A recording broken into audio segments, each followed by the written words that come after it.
So last week we were discussing about the the ocean chemistry, the, the main constituents or the main chemical compounds that you can see in the ocean, or not really see you can see, but at least available in the sea.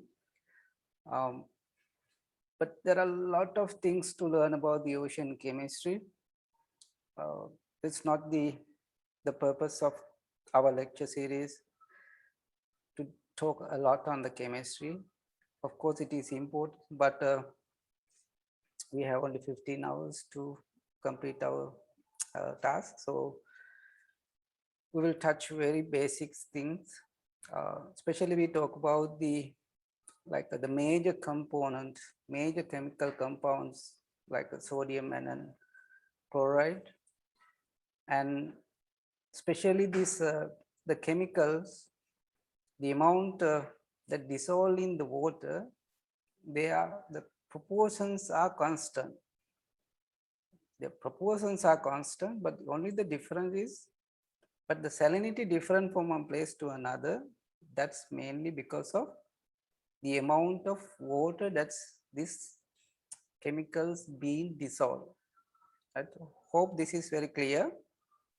The proportions of the chemical dissolve is same anywhere, but it's the amount of water that these chemicals being dissolved is the difference, and that's where we have different salinities in different environments. Right now, we also discussed that these differences in salinity in different environments would cause a lot of issues in the marine organism, not only the marine, even the freshwater. So for the aquatic organisms, the amount of dissolved substances going to play a key role. Right? Last week we discussed that the fresh water and the salt water, it's very different, and the effect on the animals or the aquatic organisms is different.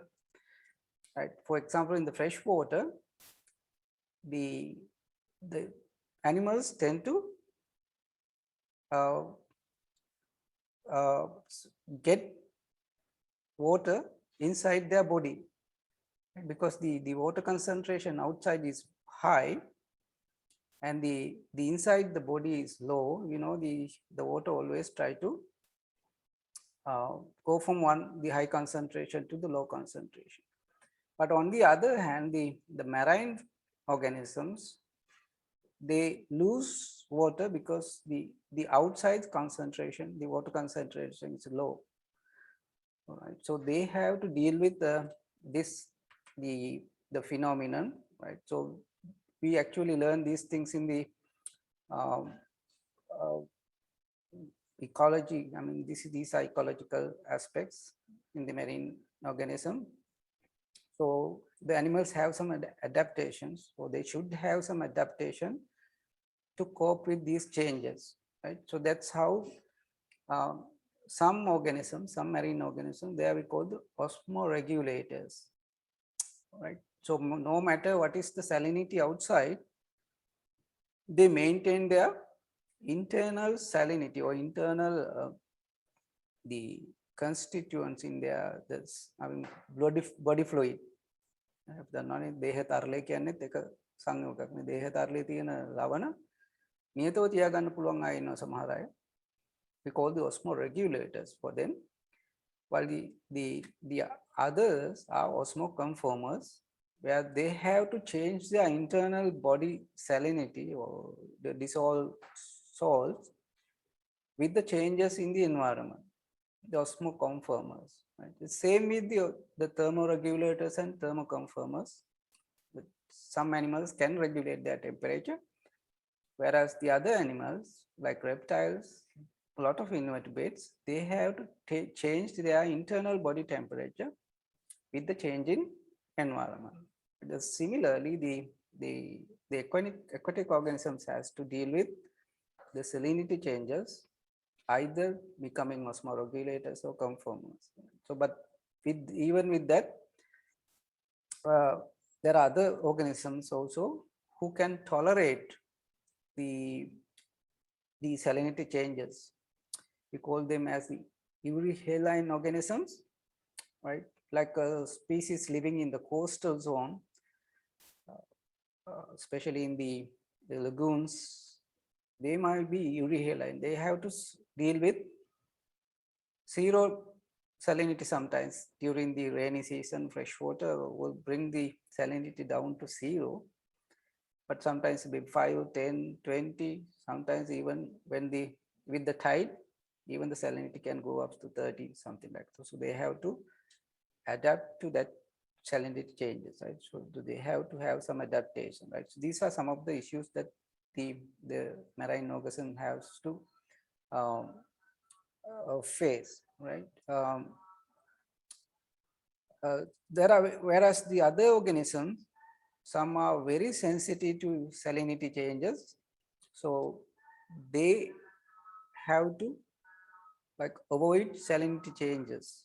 Like if they are living in the coastal zone, if the salinity change, they have to move here and there.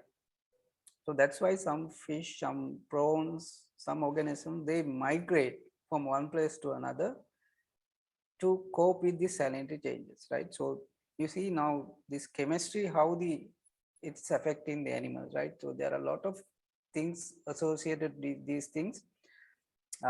As I mentioned, we can't talk a lot, especially with the uh, we are putting a lot of things into the seawater, and the ocean chemistry is being changing, right? Which going to cause a lot of issues like what we talk about the climate change, right?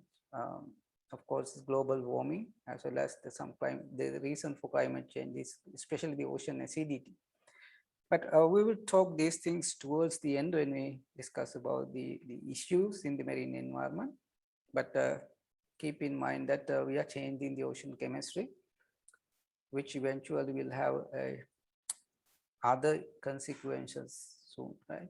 So now we'll very briefly look at how these the chemical constituents or the any substances that dissolve in seawater, how they change with the depths, right? Especially in the ocean, we have to talk about these depths because the from the uh, like the from coastal zone where the depth is not that high to it can go up to very high depths.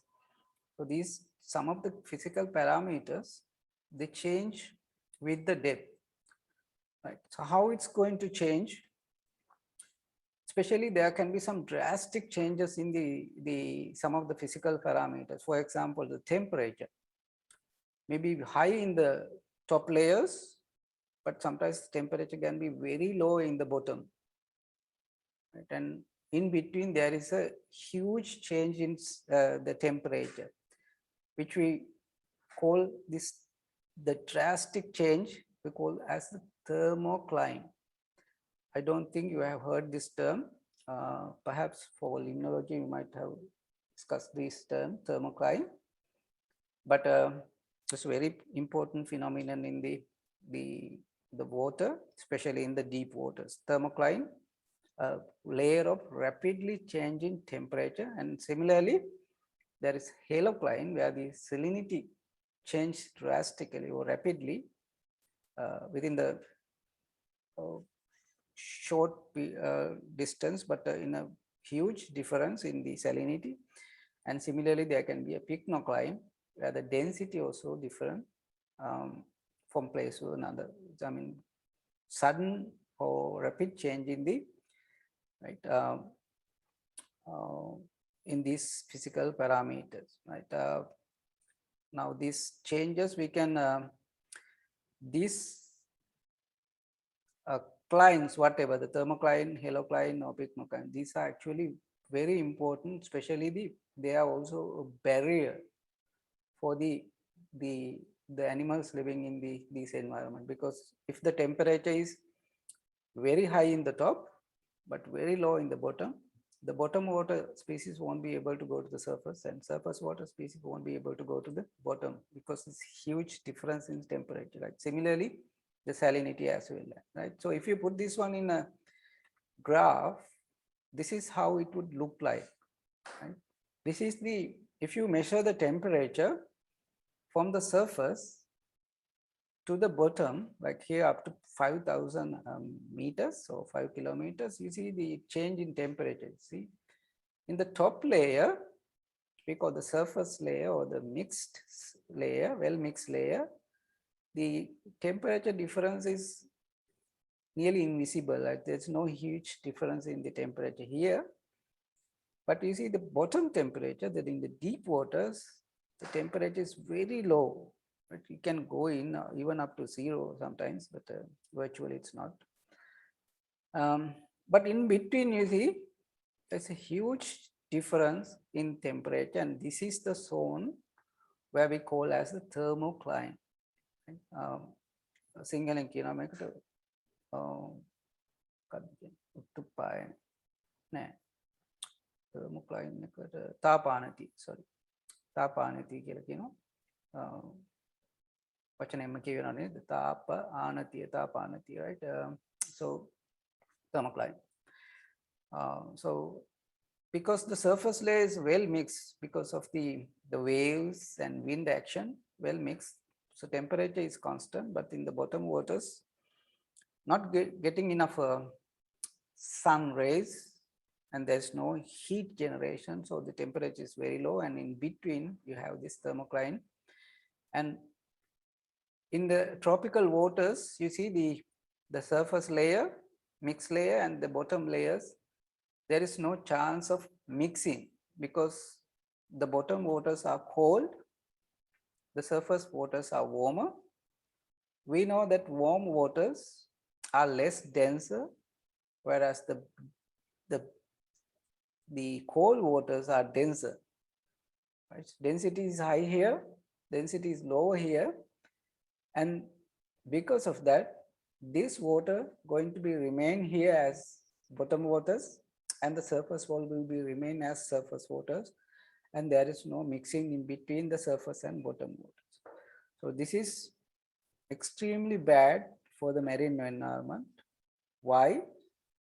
Because we know the nutrients, usually they are heavier, they sink to the bottom because of they are heavier, they sink to the bottom, and all the nutrients will be in the bottom, whereas the oxygen will be mostly in the surface base. This oxygen has no much chance to go into deep waters. You see, this is bad for the animals because they don't have, especially the animals living in the deep waters, they don't get enough oxygen.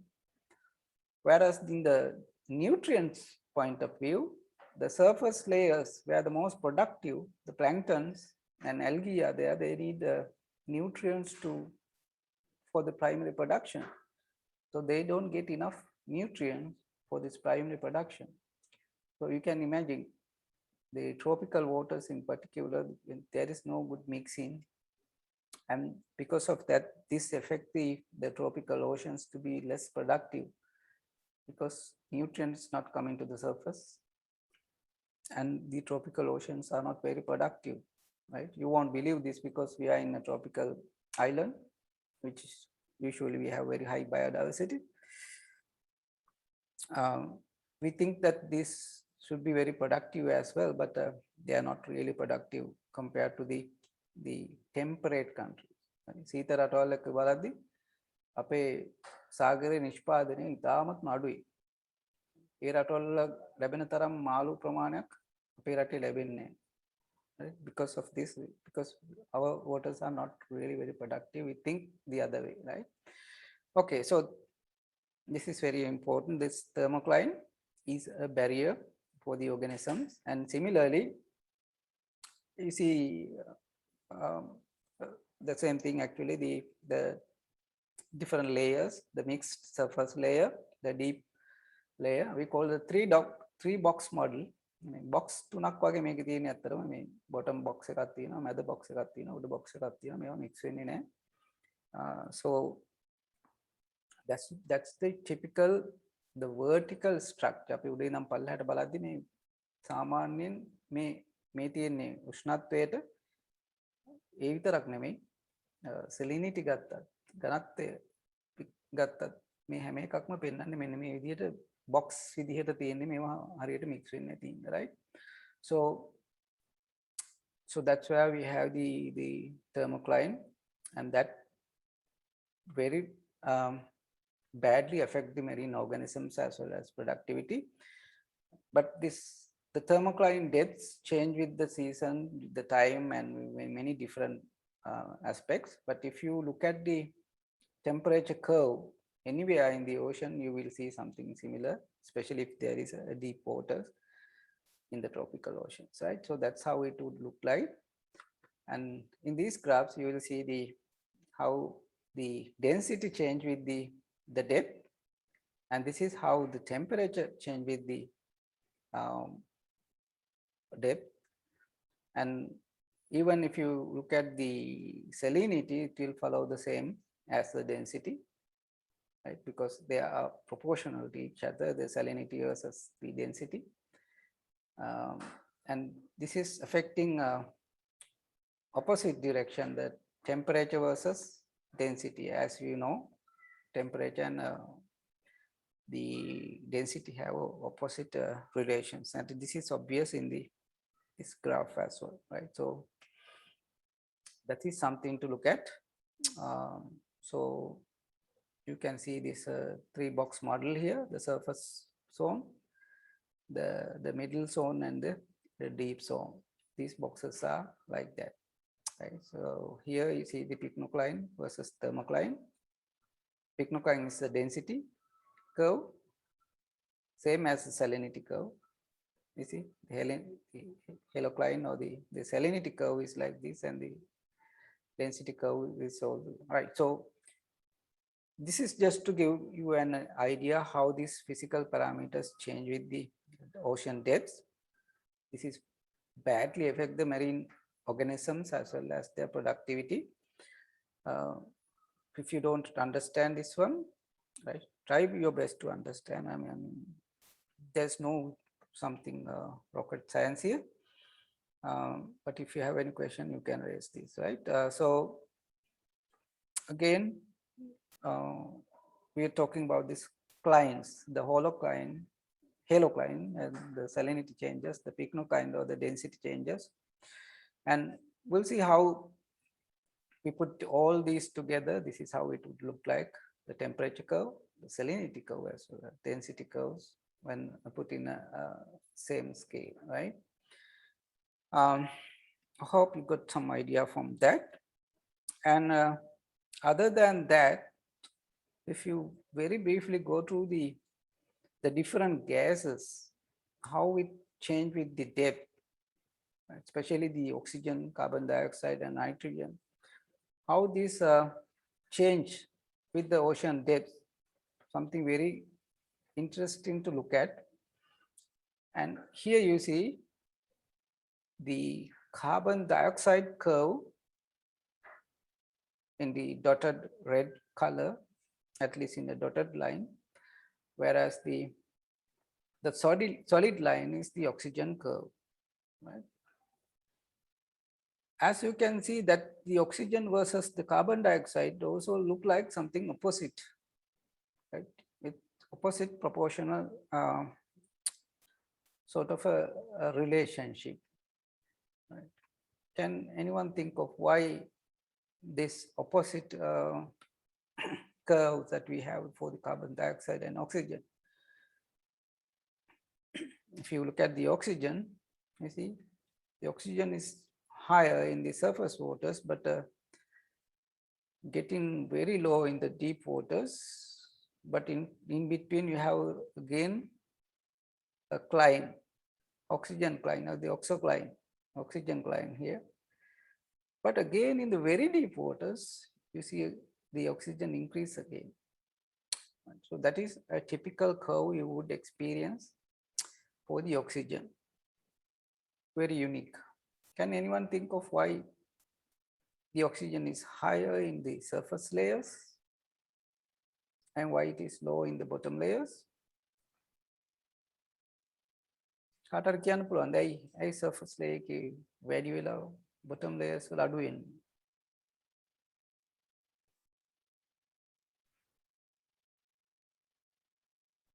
Plants release oxygen by photosynthesis.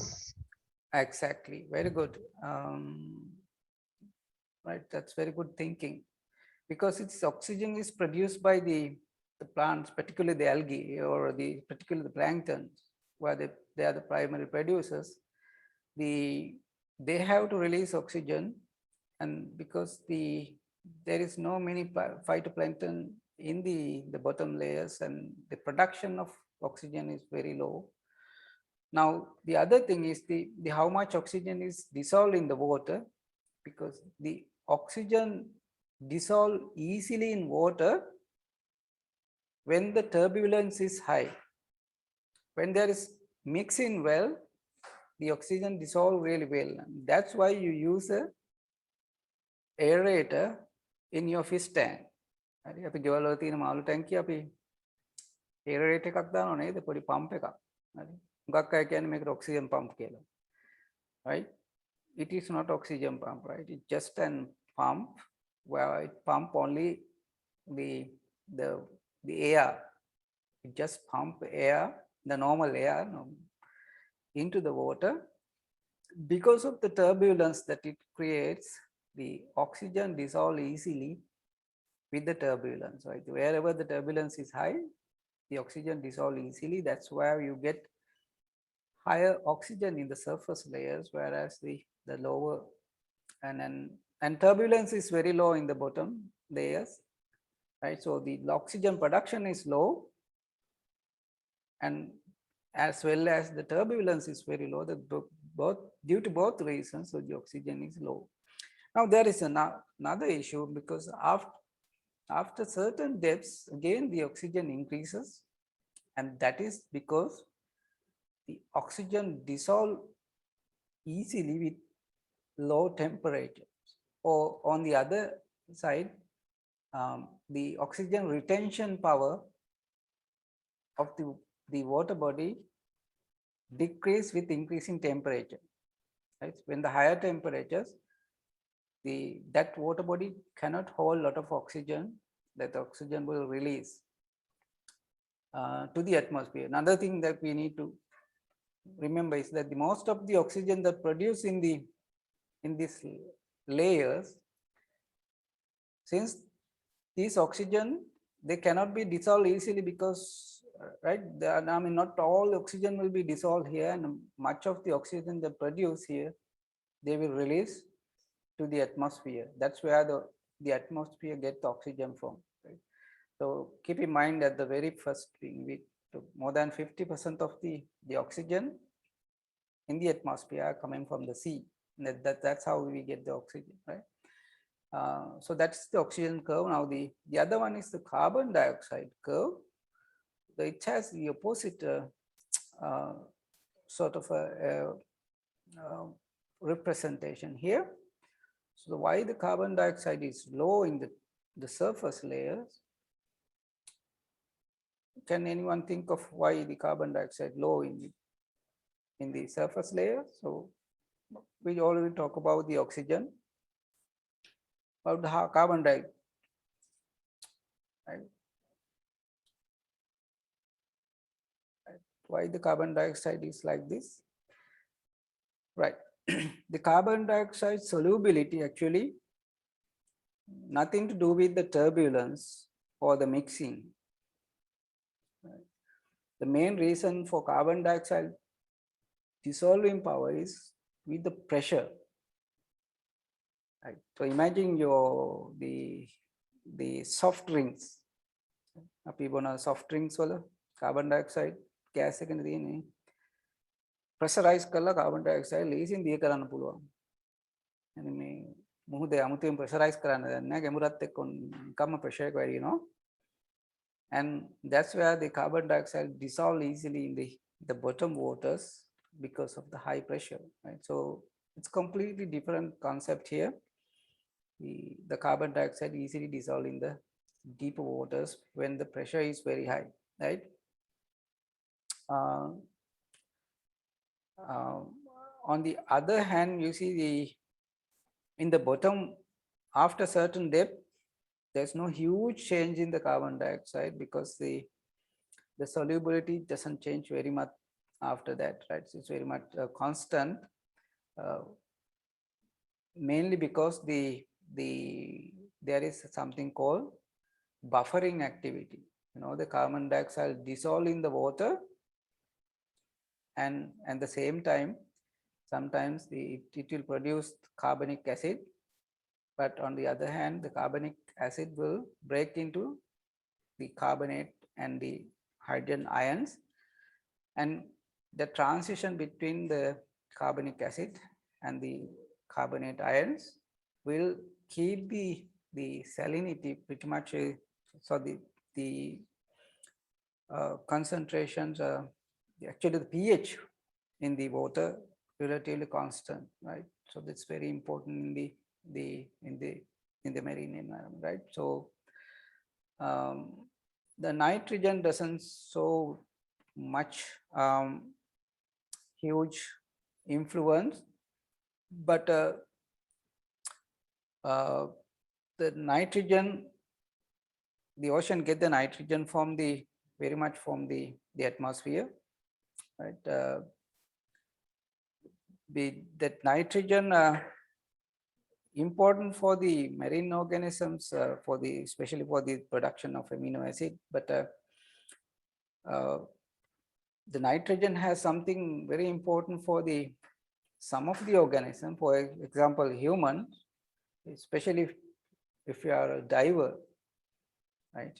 This nitrogen going to cause a issue because the nitrogen solubility also increases with pressure, right? In the deeper waters, if you deeper you go, there's more chances of dissolving nitrogen in your body, right? Easily dissolve nitrogen in your body when in the deep waters, but if you come to surface at once, so then nitrogen start making bubbles, right? Like if that bubbles might block your blood vessels, which can cause serious issues in divers, right? So the nitrogen can be toxic sometimes, and also it can cause some issues which called the bends. Hari, api වෙනම පස්සේ කතා කරමු මේවා ගැන.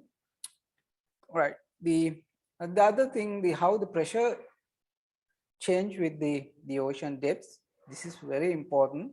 Another phenomenon in the marine environment, as you can see in this sort of a graph or infographics. If you carry a balloon like this, if you're a diver, you carry a balloon like this, you take it to the ocean bottoms, and this is how it would look like with the bottom, right? It can be very big at the surface, and it will become smaller and smaller, which it shrinks because of the pressure. Right. Every 10 meter you go deep, that will increase 1 atm pressure.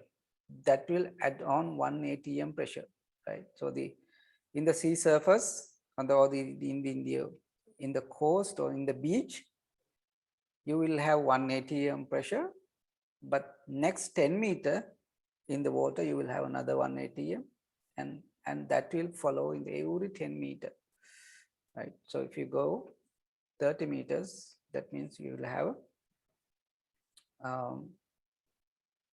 4 atm actually, because there's already 1 in the atm and another 3 to be added. You will have 4 atm pressure. So imagine in the deep waters how much pressure you can have, right? So that's how the pressure impact on you. Now again, how this affect the marine organisms, like especially if the organism have internal like spaces with air or air sacs. Now this is going to affect them the same as the balloon. If they have the air sacs, for example, if they have the lungs, luckily fish, they don't have lungs, but they do have some some similar thing is called the air sacs, uh, air bladder, to keep the buoyancy, but that will affect the pressure will affect definitely for that, right? For even for the divers, this is going to affect because their lungs, it's an air space going to shrink as you go deep. So you have less chance of breathing as you go deep because your lungs going to be smaller and smaller, and you have to, the phase of the breathing has to increase as you go bottom because the lungs are very small, they can't hold a lot of oxygen, right? So you have to be very careful in the deep waters, especially if you don't have like if you are a free diver, hold in the breath for long period of time. If you go to bottom and then with less oxygen and more carbon dioxide, you're going to lose your consciousness, right? So that can be an issue, right? Okay, and that's where this most of the marine organisms has to be more like what we call the poikilotherms, I mean thermoconformers, because the water absorb a lot of temperature. If marine organisms or the aquatic organisms, they are warm-blooded, they are going to lose their temperature a lot, and that's where they become more osmoconformers or change their temperature with the environment. But this is different for marine mammals. They will have a lot of challenges to survive in the marine environment with this temperature, the salinity changes, and the pressure as well. So they should have a lot of adaptation to these, right? So we'll look at these things in the when we talk about the marine ecological aspects, maybe in your later years, right? Okay, that's about the ocean chemistry a little bit, but on the other hand, we can know a little bit chemistry, the ocean chemistry, for many different purposes. For example, the like ocean acidity. If you want to measure the ocean acidity, you need to know the chemistry. On the other hand, we use the desalination, what we call the process called the desalination, where you remove the salinity from the water and we can drink that water, especially in the areas where there is no enough water to drink in the coastal areas.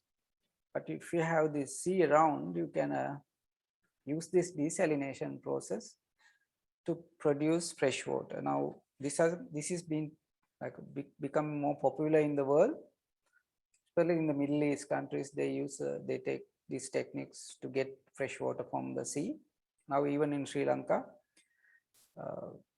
in the remote areas in the coastal zone, when there is no the water supply from the main water supply board, then they will go for this kind of a desalination. And there are many different processes. I don't want to go into this just for your information. The seawater desalination process, either by